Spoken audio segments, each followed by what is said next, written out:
So now we are looking at how to focus on the organic matter in the soil, which is easily measurable. In 10 minutes, right here on the land you can measure.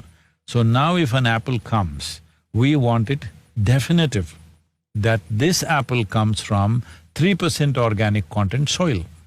This apple comes from 6% organic soil. This apple comes from 10% organic soil. We have enough science already in our hands and data in our hands. If it's 3%, what is the amount of micronutrients present? What is the kind of health benefit you will have? What is the preventive health? What is the reduction of load on healthcare system in a given country? What is the benefit to the state? But that is not enough. We need to come to another stage where it is grown on rich land. That's what is important.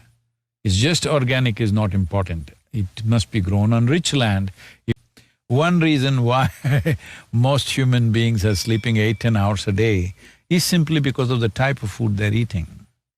If they ate food which comes from rich land, less food would take care of our requirement.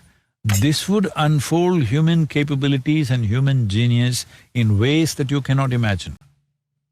One exotic fruit, you can bring it from New Zealand and eat your kiwi fruit. But general diet must be growing where people are, at least within a minimum radius. Right now, your food is coming from somewhere else, from another continent. This is not the way to structure human societies because this will lead to enslaving societies, this will lead to all kinds of exploitation. It may end up with a terrible famine and mass deaths very easily. Food must grow where people are, at least the basic food.